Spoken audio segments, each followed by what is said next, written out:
Welcome to the HCI family of podcasts.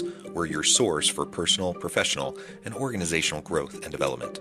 We share our own original research, explore industry trends, and interview executives and thought leaders from across the globe.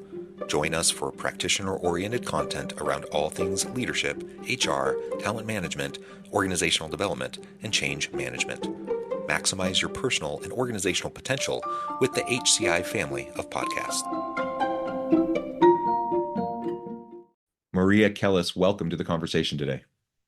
Well, thank you so much for having me. It's a pleasure to be here.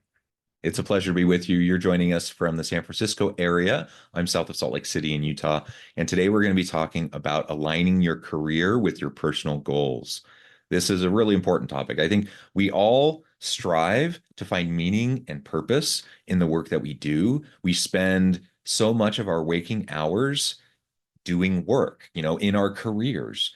And, for many of us, it's by far the vast majority of our waking hours that we're spending in the workplace. So we want it to matter. And part of that, I think just really falls on the foundation of like, what are our values? Do we know what those values are? And are we able to find alignment with what we're doing? And I don't want to disparage anybody. Like, I don't think there's any dishonorable work. I think if you're putting food on the table, if you're putting a roof over your head, and if you're taking care of your family, I think that's honorable. I think that's fantastic. But whenever possible, if you can find work that brings out your passions and that can align directly with your values, I think that's all the better. I think that's going to bring out the best in you, and it's going to be the best for you, your team, and your organization. So we're going to explore this together today, and I'm excited to have a chance to chat with you. As we get started, I wanted to share Maria's bio with everybody. Maria Kellis is a celebrated strategist, mentor, and business consultant, blending technology and spirituality to help individuals and organizations realize their full potential. With a background in both tech startups and spiritual healing, Maria has forged a unique perspective on merging both worlds, empowering individuals to work in alignment with their values and purpose. Over the years, she has collaborated with various companies, assisting in their growth while ensuring well-being remains a focal point. Again, I think that's fantastic. I think that's really important that we keep all aspects and our holistic well-being in mind as we pursue our life's goals. Maria, anything you would like to add by way of your background or personal context before we dive on in further? I absolutely. And it's interesting. Today, I am in San Francisco as I'm talking to you. And usually I live around the world. I live between 7 countries, and I have created a life because I chose this life. And this is, we often talk about life by design versus life by default. And I have finally gotten to that point in my life where I realized that our values are what makes work fun. And I really want to stress this enjoyment principle in here, because it took me all my life to understand. It took me decades to understand this. When we do, I used to think that we do work for work and earning money and being right and doing what is expected of us. And then we do our hobbies and what we enjoy as a side project. And it took me years to realize that it doesn't fulfill us that way. And it becomes draining. It takes part of us. That's what creates disease. That's what creates stress. That's what creates dissatisfaction. When we find our, and I know it sounds funny to call this alignment, but yes, alignment with our values, with ourselves, with our purpose, with our passions, then we operate in a very different way. Work becomes fun. Work becomes this place that we go to do what we want to do. And then we are not counting the hours for work to be over. We are excited to be where we are. And then the more we align ourselves, the better overall we end up being. Yeah, yeah, I love that. And again, just the word alignment is something that's very powerful and meaningful to me. I think in life in general, finding alignment is very important. And whether we're talking about, physically, like skeletal alignment, in terms of posture, I think that's important. And anyone who's ever had any sort of like back pain, how important alignment is in terms of your back alignment. Um, as an example. So finding just alignment in the different aspects of your life is going to be important, and I like that analogy. Finding alignment between your values, finding alignment between your purpose and the and what you spend your time and energy doing, I think is very meaningful. And I want to highlight what you said. Like it's taken you decades to get there. This is not something that you like. Nobody needs to feel like bad or guilty or shamed or anything like that because they're feeling like they're not there or they haven't arrived or anything like that. I Yeah. think it's a lifelong journey. Like we're all trying to find alignment. I think that's kind of in part the purpose of life is to find alignment. Um, I also think that alignment today might look a little different than alignment tomorrow, for me, because at different points in my life, there are different aspects of my life that require different aspects of me, different stages of life, different stages of my career, different, stages of my family, etc. Life stages, family stages, career stages, etc.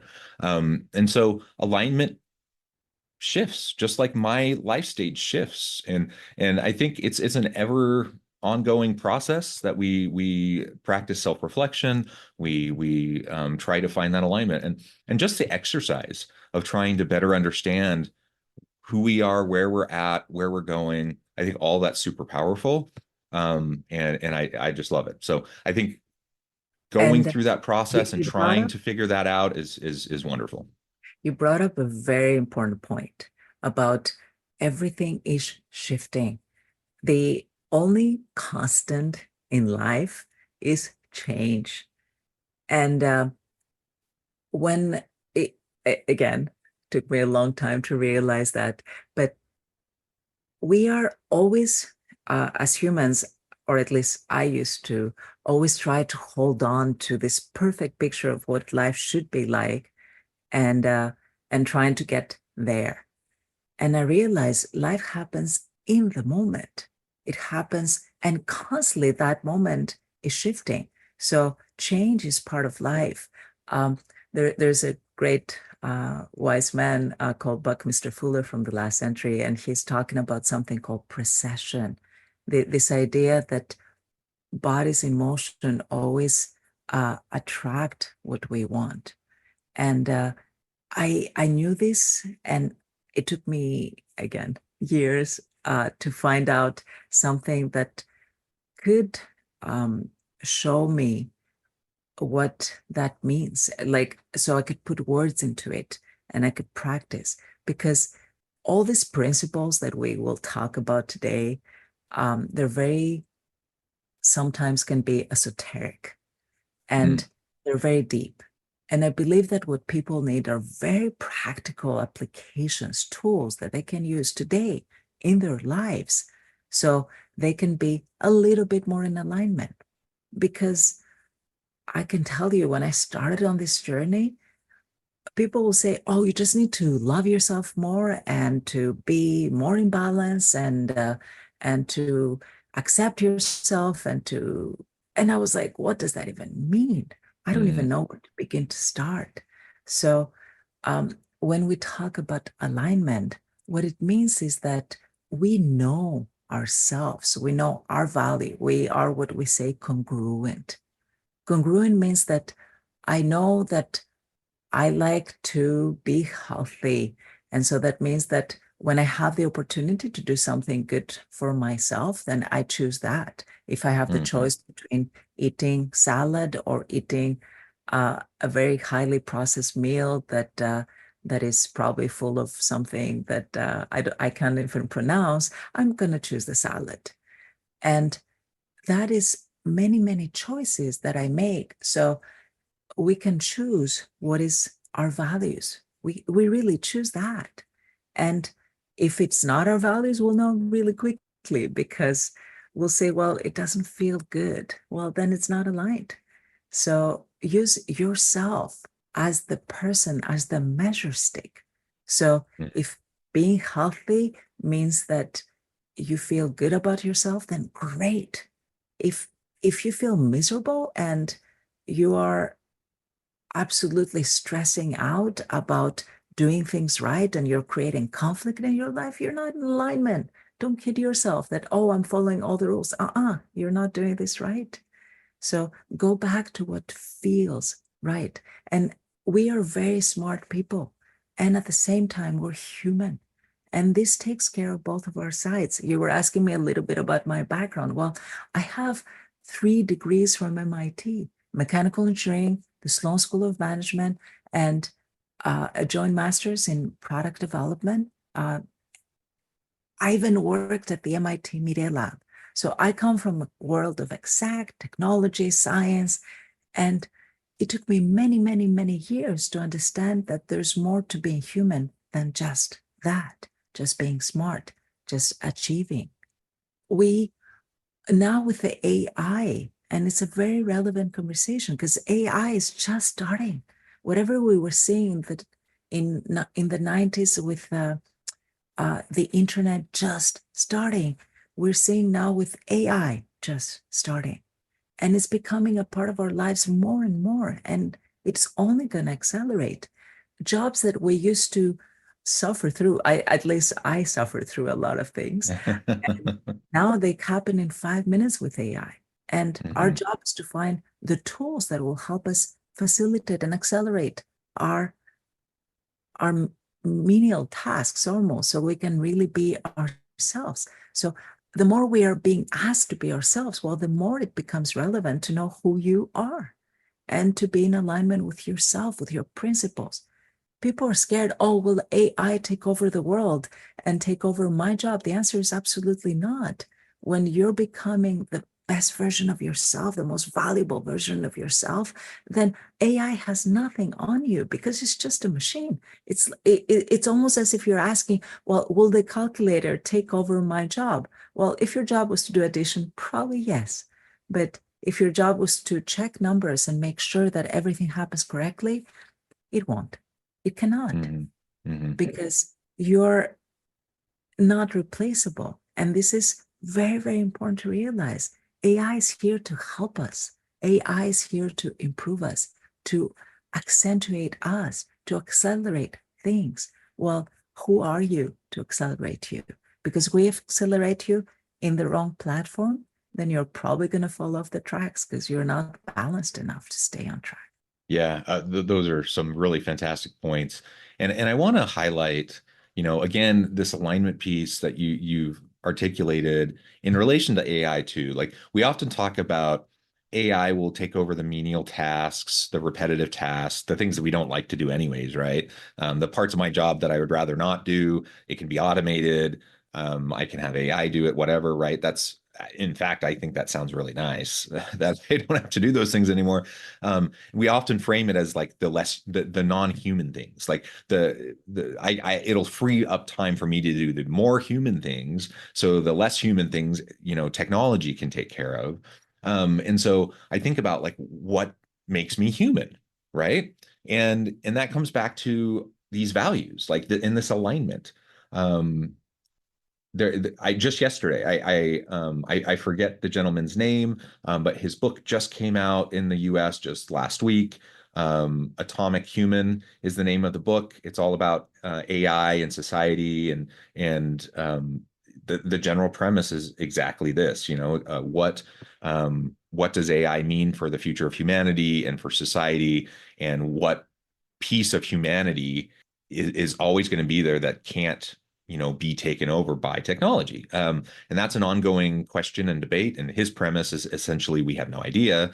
It's anybody's guess. Like we just don't know. Like he doesn't believe in like the big utopian prognostications. He doesn't believe in the dystopian prognostications. He thinks like we literally have no idea. Like we haven't conceived of what's going to happen in the future due to all these disruptive technologies and the AI disruption.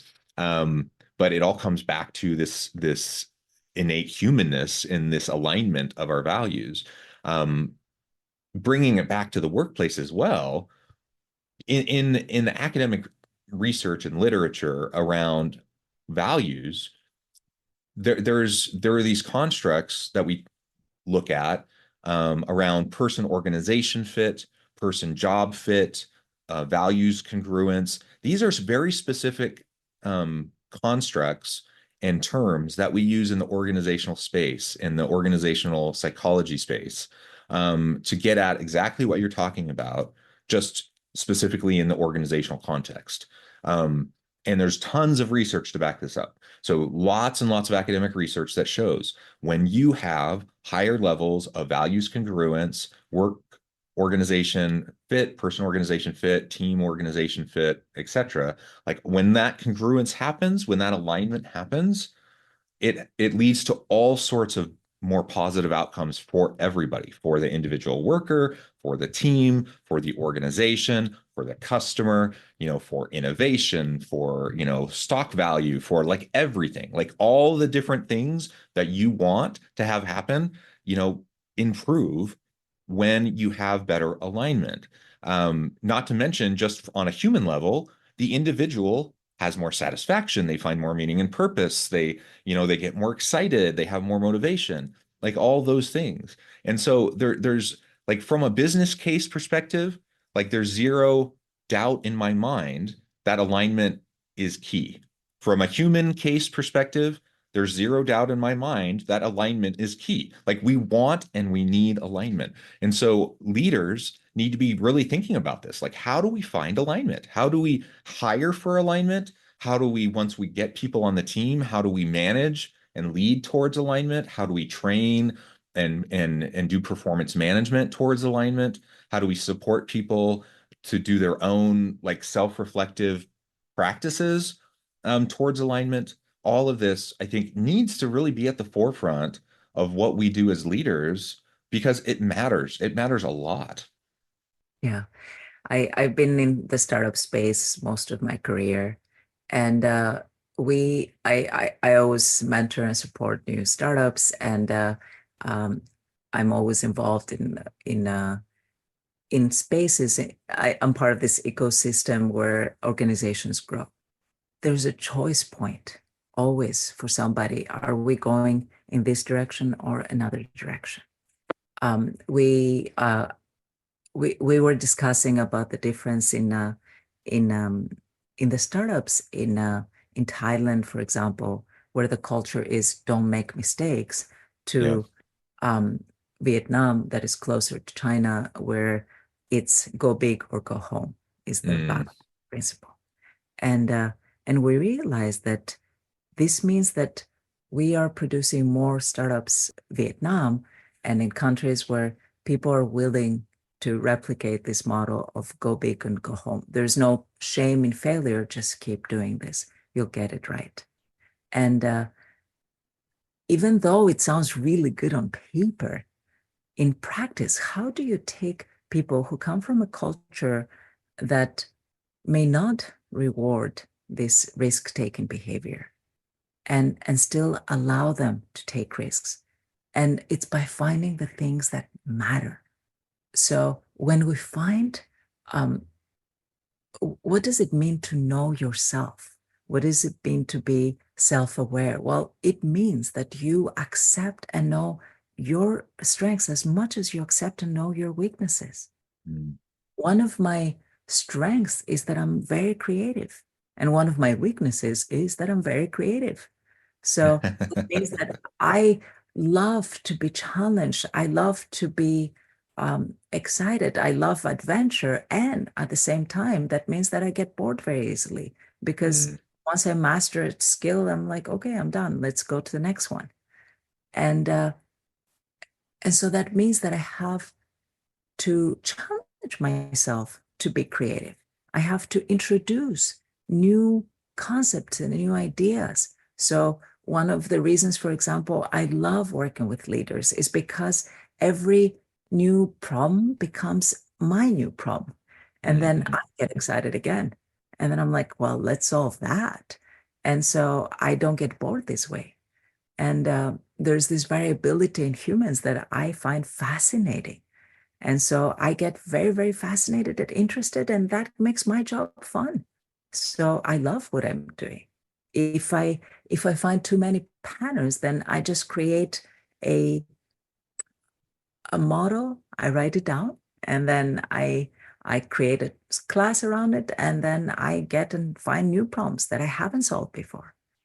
So this means that I know myself. So remember, knowing yourself. I accept myself. I accept the fact that I get bored easily. And so I know that I need to be stimulated intellectually. I I'd look for those. I mean, I've been doing a PhD for fun in Thailand because why not?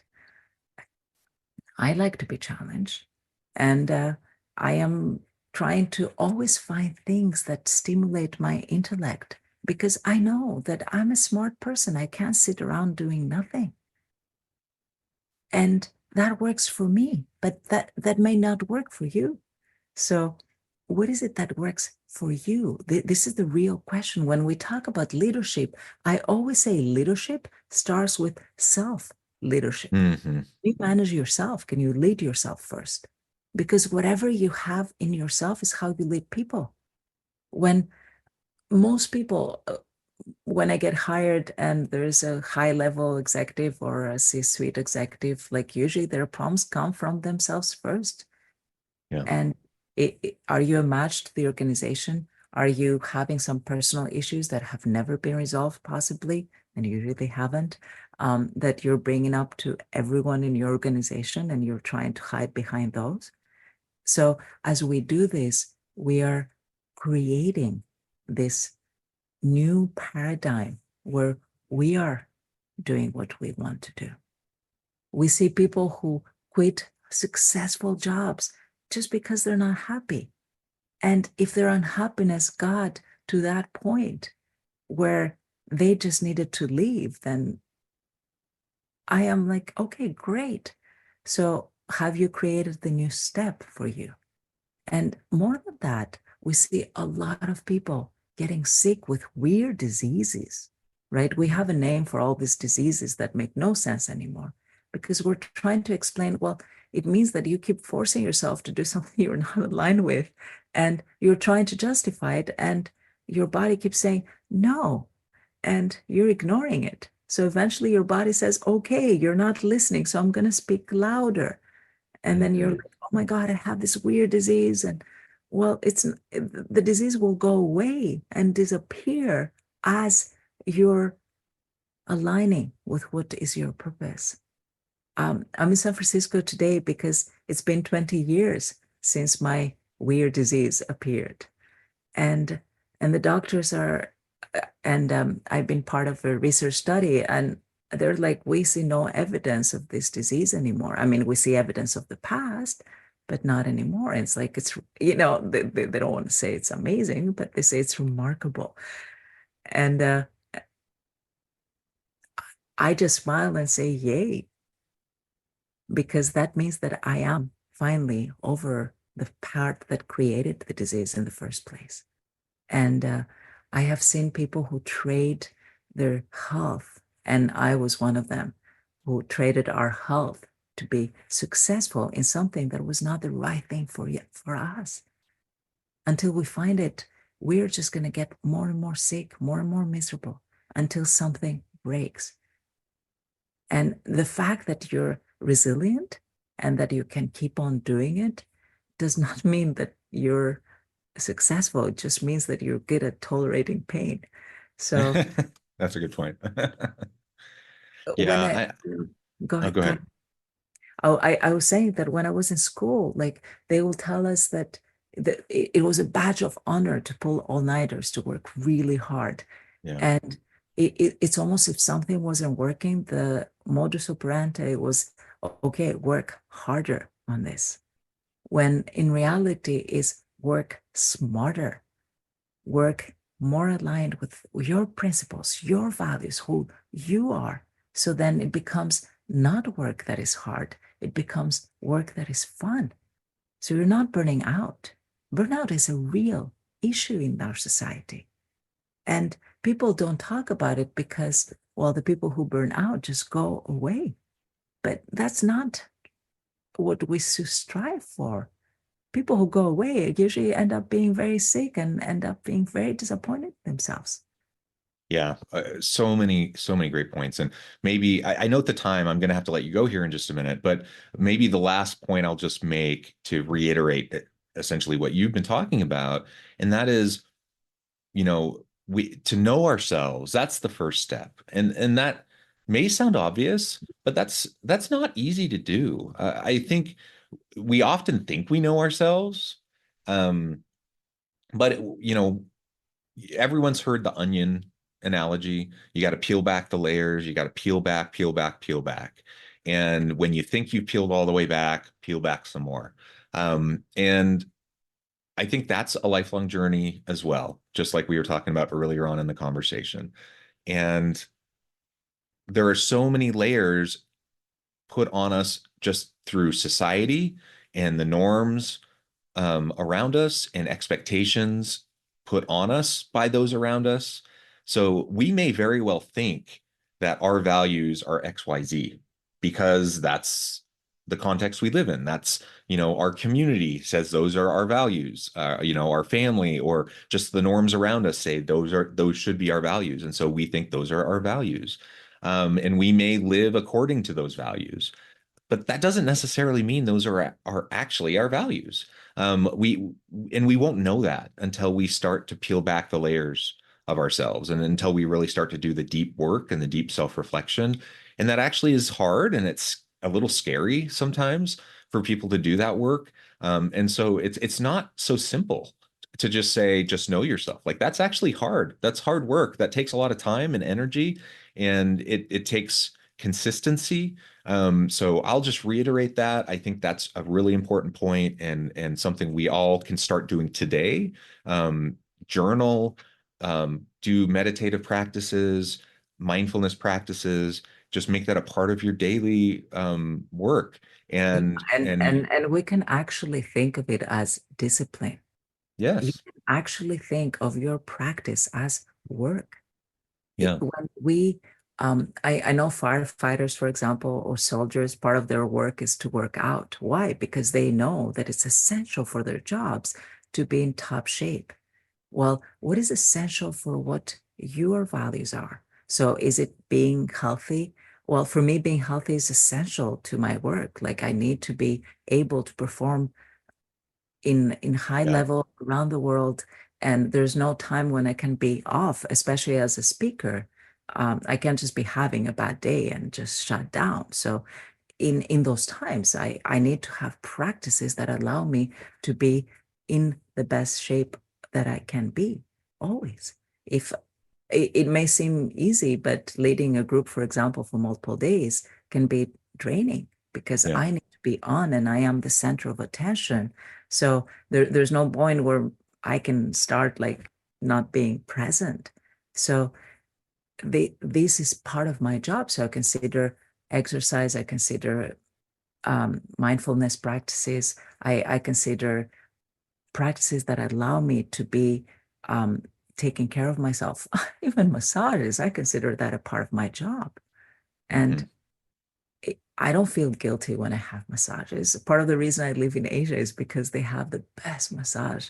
And I love that. And I am not scared to say, well, you know what? I choose to do that. Very often you will see me like I will have 3 hour massages with a computer. Why? Because I'm working through the massage. Because I'm like, my body needs to be in alignment and I have work to do. And it doesn't mean that it's one or the other. And my massage therapist knows me very well. So then they kind of like work around my schedule. And that's okay. Yeah, yeah, excellent. Well, Maria, this has just been a great conversation. Time has flown by. There's so much more we could talk about. We've only scratched the surface here, but as we start to wrap up, I just wanted to give you a chance to share with the audience how they can connect with you, find out more about your work, and then give us the final word on the topic for today. Absolutely. So the work that I do is very important. A very easy way for anybody to contact me is to find me on my website, mariakellis.com. And there's always a free tool there, and there's always a way to contact us. So Maria, Maria Kellis, KELLIS.com. And this will link to the various projects that I'm involved with. And so we update the website regularly. The final word that I want to tell people is be yourself. You are extraordinary. You deserve to be you. You were born to be you. Self-leadership is a principle that is a work that you can and a practice that you can bring into your life and allows you to be the best version of yourself for your company, for your team. When we are leaders, we lead by example more than just our words. If you have kids, you know that kids will copy what you do, not what you say. And so by being you, not just saying the words, by being the words, then you can be the best leader you can be. And that's when we see organizations becoming successful and results becoming extraordinary. So be extraordinary, because that will translate to your team being extraordinary, your work being extraordinary, your performance being extraordinary. I love it. Maria, thank you so much. I encourage the audience to reach out, get connected, find out more about what Maria can do for you. And as always, I hope everyone can stay healthy and safe, that you can find meaning and purpose at work each and every day. And I hope you all have a great week.